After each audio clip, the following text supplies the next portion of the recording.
कहा जाता है कि अगर कोई सनातनी नाराज़ हो जाए तो वो अपनी नाराज़गी में आकर बहुत कुछ कर सकता है। कुछ ऐसे ही रहस्यों से जुड़ी हुई है इस मंदिर की कहानी। दोस्तों, इस मंदिर के पीछे बहुत अच्छा घाट बना हुआ है जहाँ से दूसरी साइड बिभोर साहिब स्वामीपुर का जो सबसे बेस्ट व्यू यहाँ से दिखाई देता है।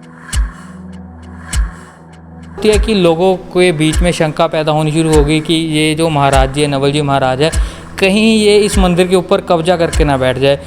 और लोगों को लगा कि इसे जो है कुछ बाबा जी कब्जा ना कर, 50 साल से ऊपर हो गया है, तो आश्रम का धीरे धीरे स्वरूप बड़ा होता गया। तो आज भी जैसे मंदिरों में मंदिर हैं, क्योंकि मतलब संत हैं, तो नेचुरली मतलब जो है भगवान की उपासना पूजा उपासना आश्रम में हो रहा है। सभी देव देवताओं के मंदिर है, अपनी कवरेज किया शायद। नमस्कार दोस्तों, मैं अभिषेक, आपका स्वागत है हमारे एक और नए एपिसोड में। आज हम खड़े हैं नंगल के नवल जी महाराज कुटिया मंदिर में। इस मंदिर की इतनी इंटरेस्टिंग स्टोरी है कि आप भी सुनकर दंग रह जाओगे। कहा जाता है कि अगर कोई सनातनी नाराज़ हो जाए तो वो अपनी नाराज़गी में आकर बहुत कुछ कर सकता है। कुछ ऐसे ही रहस्यों से जुड़ी हुई है इस मंदिर की कहानी। तो चलिए शुरू करते हैं इस वीडियो को और बताते हैं आपको इस मंदिर के पूरे इतिहास के बारे में।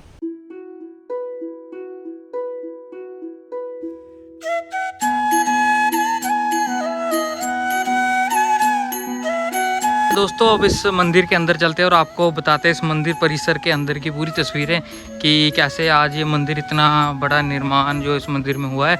तो हम आपको इस मंदिर की हर तस्वीरें बताने की कोशिश करते हैं और आपको यहाँ की जो भी इम्पोर्टेंट हिस्ट्री है वो आपको बताने की कोशिश करते हैं। ये बताया जाता है कि जब स्टार्टिंग में यहाँ पे पूरा जंगल होता था, यहाँ पे कोई भी ऐसे ही जो आज देख सकते हो कि बड़ी बड़ी इमारतें, यहाँ पे चारों तरफ आपको ग्रीनरी देखी जा रही है, उस समय यहाँ पे ऐसा कुछ नहीं था। बट आज आप देख सकते हो कि मंदिर परिसर में जो उसारी है वो किस लेवल की यहाँ पे हो चुकी है, कहाँ कितना अच्छा यहाँ पे आज इस मंदिर का निर्माण हो चुका है। तो सबसे पहले आप यहाँ पे देख सकते हो, जैसे आप इस मंदिर के एंटर होते हो तो साथ में यहाँ पे महाराज जी का ऑफिस बना हुआ है और उसी के साथ में यहाँ पे ये देख सकते हो कि हवन यज्ञशाला बनी हुई है। और इसके साथ में यहाँ पे बहुत अच्छा ये देख सकते हो कि पार्क बना हुआ है और उसके अंदर भोलेनाथ जी की एक विशाल प्रतिमा है जो वो लगाई गई है। ये देख सकते हो कि यहाँ पे पार्क अच्छे से बना हुआ है। ये भोलेनाथ जी की एक विशाल प्रतिमा यहाँ पे बनी हुई है।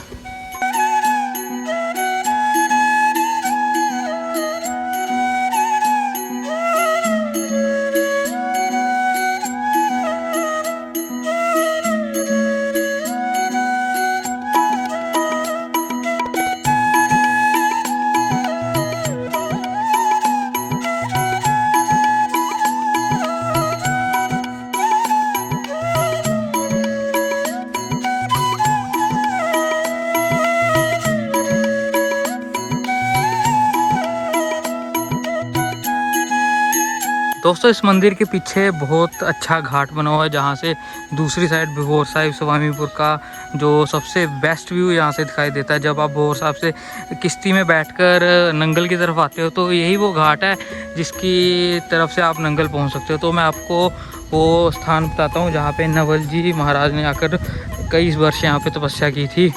और ये देख सकते हो कि आज भी यहाँ पे वो प्राचीन जगह ऐसे ही शीशों में बना कर रखी हुई है। सबसे पहले यहाँ पे कुटिया में महाराज जी रहते थे, बट उनके बाद यहाँ पे आप देख सकते हो कि इस मंदिर की जो उसारी है, निर्माण है, कितने अच्छे तरीके से यहाँ पे हो गया। यही वो महाराज जी की कुटिया है, ये देख सकते हो नवल जी महाराज की।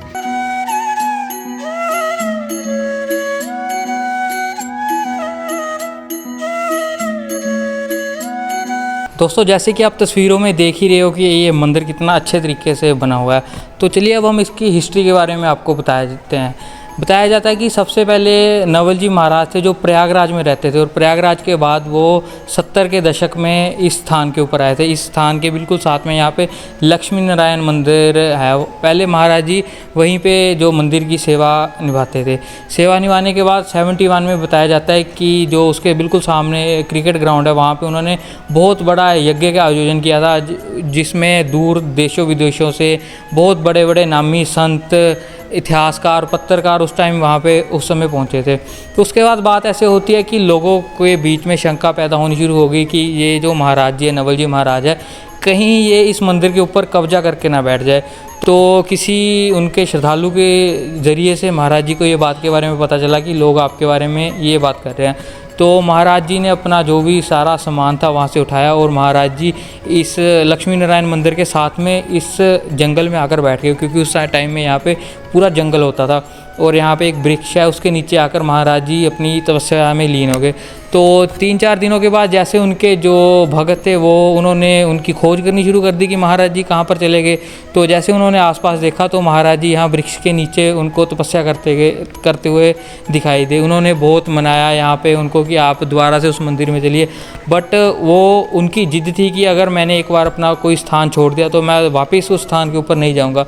तो महाराज जी ने धीरे धीरे करते हुए यहाँ पे अपनी कुटिया बनाई और उसके बाद आप देख सकते हो कि आज ये मंदिर कितने अच्छे तरीके से, जो भव्य मंदिर यहाँ पे आज इसका जो निर्माण है वो हो चुका है।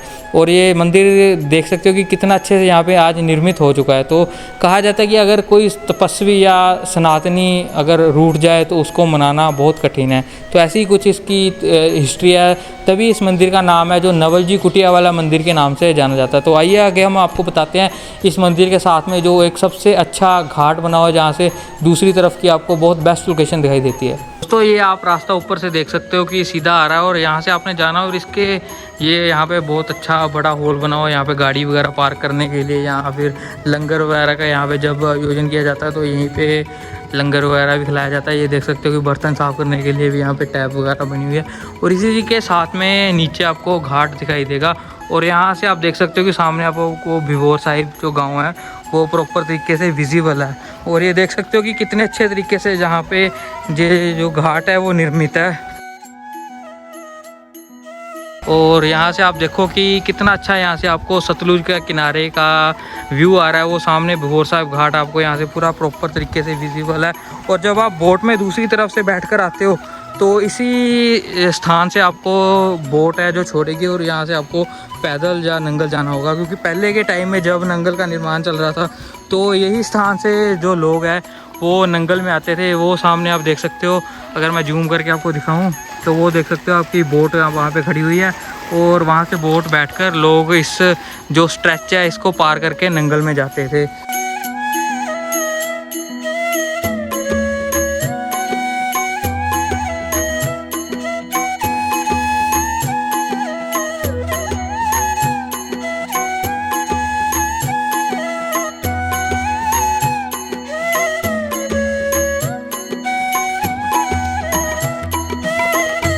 तो दोस्तों आप देख सकते हो कि ये मंदिर के अंदर जो है अभी यहाँ पे देख सकते हो कि मूर्तियाँ भी यहाँ पे स्थापित होनी है।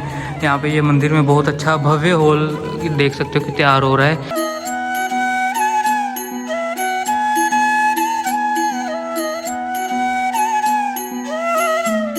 दोस्तों यहाँ पे ये साथ में ये मंदिर बना हुआ है, ये देख सकते हो कि नवल जी महाराज की ये भी यहाँ पे प्राचीन कुटिया है। ये वृक्ष के नीचे जो मैंने आपको बताई थी, ये शीशे के अंदर जो है यही वो स्थान है जहाँ पे महाराज जी ने कुटिया बनाई हुई थी। ये देख सकते हो कि यहाँ पे उनके अंदर चरण पादुकाएँ और उनकी समाधि यहाँ पे स्थापित है अंदर, ये देख सकते हो।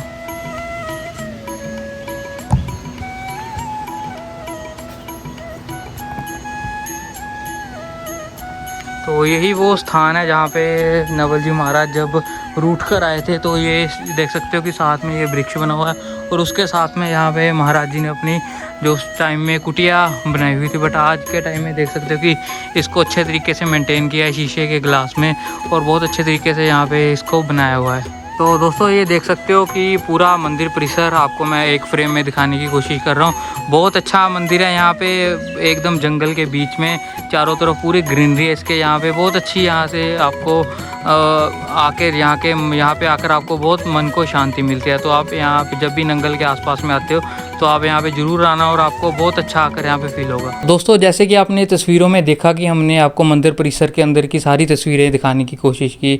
जो नवल जी महाराज कुटिया मंदिर है वो आज कितने अच्छे तरीके से यहाँ पे जो निर्मित है। तो अब हम बात करते हैं बसंत ब्रह्मचारी महाराज जी से, जो इस मंदिर की पिछले लंबे समय से देख रेख कर रहे हैं। महाराज जी सबसे पहले हमारा आपको प्रणाम। आप महाराज जी इस मंदिर के बारे में हमें बताएं कि ये मंदिर सबसे पहले बताया जाता है कि यहाँ पे एक छोटी सी कुटिया होती थी, पूरा जंगल था। उसके बाद इस मंदिर की कैसे ये निर्माण हुआ और आज आप देख सकते हो कि एक भव्य मंदिर यहाँ पे स्थापित है। जैसे यहाँ हमारे परम पूज्य गुरुदेव भगवान जो है स्वामी नवल जी महाराज ने ये स्थान की संस्थापक जैसे कहते हैं स्थान की, उसमें तो बहुत प्राचीन स्थान है। इसे जो बाबा भरतर जी महाराज का स्थान है, ये पास में गांव है, गांव दुबट्टा, तो उन्हीं की कुछ क्षेत्र जो है ज़मीन जो है गांव वालों की थी। गांव वाले आते थे, जैसे फसल होता है, जैसे रोड वगैरह चलाते जैसे बाबा बालकनाथ में, तो ऐसे उन्होंने गांव वाले आते थे जाते थे। स्थान प्राचीन था किनारे में। फिर ये शहर में जो डैम बना, डैम से नहर इधर बनाई गई, तो ये स्थान में जो है शहर सारा BBMB द्वारा ऑक्युपाई की गई है। ये स्थान एक रिक्त रह गया उनका, जो है गांव वालों का था, तो कुछ क्षेत्र जो है। तो पूज्य महाराज श्री जो है हमारे गुरुजी जो है वो लक्ष्मीनारायण मंदिर में 58-59 से आना जाना शुरू किया पंजाब में, और उस पर रहते रहे।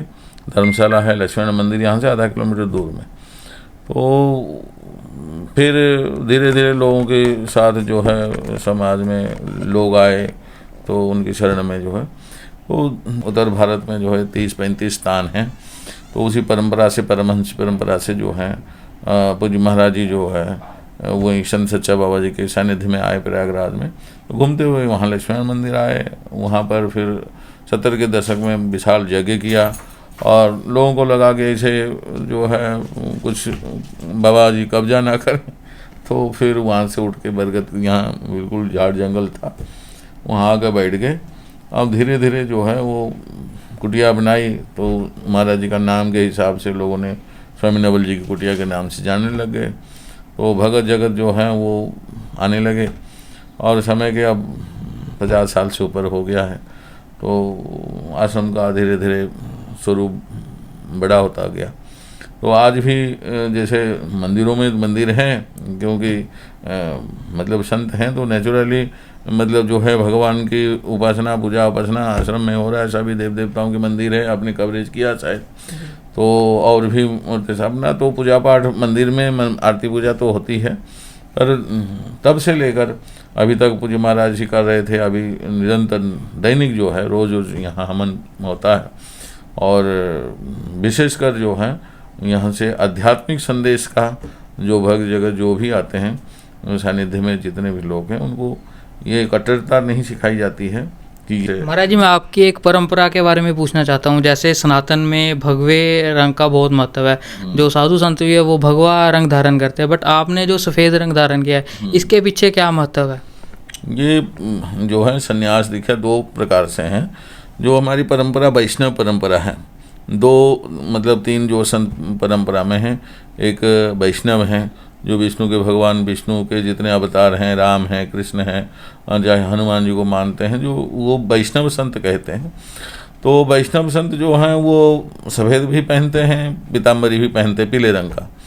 और जो शैव हैं, जो शिव उपासक हैं, जो सन्यासी हैं, साधु जैसे आप कह रहे हैं, तो भगवे ऐसे परंपरा जो पहले था, अब तो क्योंकि अलग रंग पहने पे जो है वो पहचान एक नहीं होता, तो एक संत की, साधु की जो है एक रंग पे एक पहचान जो है भगवे को कर दिया। पर भगवे रंग जो है वो विशेषकर सन्यासियों का जो परंपरा, प्राचीन परंपरा हमारी है, तो भगवे रंग का जो है वो सन्यासी लोग पहनते थे, वैष्णव लोग नहीं पहनते थे। पर अभी बहुत से ऐसे साधक हैं, मतलब कृष्ण उपासक है। महाराज जी, एक सनातन धर्म को जो आप देखा होगा आपने कि बहुत जो कोई भी उठता है वो साधु बन जाता है, उनको ट्रेनों में भी सफ़र फ्री है, उनको सभी जगह जो प्राथमिकता दी जाती है, बट वो कहीं ना कहीं सनातन का नाम खराब कर रहे हैं, लोगों से पैसा मांग रहे हैं। लोग भी भावना में आकर उनको पैसा देते हैं कि चलो हम अपना जो पैसा है वो सही धर्मार्थ के काम में लगा रहे हैं, बट वो लोग हैं जो उस पैसे का दुर्व्यवहार कर रहे हैं, उससे दारू पी रहे हैं, कोई मांस मछली खा रहा है। आप जो ऐसे साधु बने हुए हैं उनके विषय में आप क्या बोलना चाहते हो? आप उनको क्या संदेश देना चाहते हो? क्योंकि कोई भी ना धर्म में है ना आज की सरकार में है, इनको कोई फ्री नहीं है। जैसे ये भ्रम है, ट्रेन में कोई भी किसी को फ्री नहीं, कोई साधु है तो उसको कोई फ्री जाने नहीं देते हैं, हम कोई फ्री नहीं जाते। अब जो भिखारी के रूप में हो चाहे जो चोर के रूप में है, ये रावण भी साधु का बेस, ये एक हमारा आस्था है। ये चोला जो है, जो जिसको हम कहते हैं, और हम उनको साधु संत बापू बना देते हैं। हमारी गलती तो हमारी है कि हम उसको परख नहीं कुछ करते। जो भी एक चोला पहन के दर्जे पे आ गया, जब शास्त्रों के अनुरूप जो है, तो वो अज्ञात कुलश्लिष्ट वासुने थे। कोई भी अनजान व्यक्ति है, कोई आया भगवे पहन के, हम घर में बैठा देते हैं, अब वो आपके घर में कुछ ना कुछ करके निकल जाता। तो ऐसे बहुत आजकल तो जो आते हैं विदेशों में, बांग्लादेश से, पाकिस्तान से, वो ऐसे ही ज़्यादातर, क्योंकि इसके प्रति हमारे समाज में जो है एक आस्था है। अब ट्रेन में बैठ जाना, ट्रेन में मांगना, ये इनको जो साधु कहना जो है, ये मेरे पक्ष में जो है वही गलत है। हम उनको साधु मान लेना भी गलत है, और उनको सिर पे चढ़ाना हम चढ़ाते हैं, बाद में जब फिर लौट जाते हैं तो बदनाम धर्म। आपकी सारी बात महाराज जी ठीक है, बट लोग कहते हैं अगर उसने चोला पहन लिया तो हमें उसके चोले की इज्जत करनी चाहिए। कई लोग तो उनको मारपीट भी करते हैं। ऐसे जो है कोई भी शास्त्र में लोग क्या कहते हैं उसको तो हम नहीं जानते हैं, लोग क्या कह सकते हैं हम नहीं जानते, लोगों का काम है कहना। पर कोई चोला डाल दिया तो जो है, आपको मैं चोला पहन दूंगा, आप तो साधु हो नहीं जाएंगे। या कोई भी व्यक्ति को एक चोला डाल दिया, गेरुए वस्त्र में कोई भी महिलाएं सूट पहनते हैं, ऐसे किसी चोला किसी पुरुष को डाल दो, अगर वो भगवे देखते ही कहेंगे कि ये संत है, तो मतलब जो है अब ये गलत बात है। हम सब जी, मेरा प्रश्न फिर से वही है आपके साथ कि आपने देखा होगा कि आजकल जो शनि देव के जो लोग हैं, बहुत लोग आपने देखा होगा ट्रेनों में रेड लाइट्स पे तेल मांगते हुए हैं। शनिवार के दिन वो तेल मांगते हैं और बाकी के दिनों में वो बोलते हैं कि हम अघोरी हैं।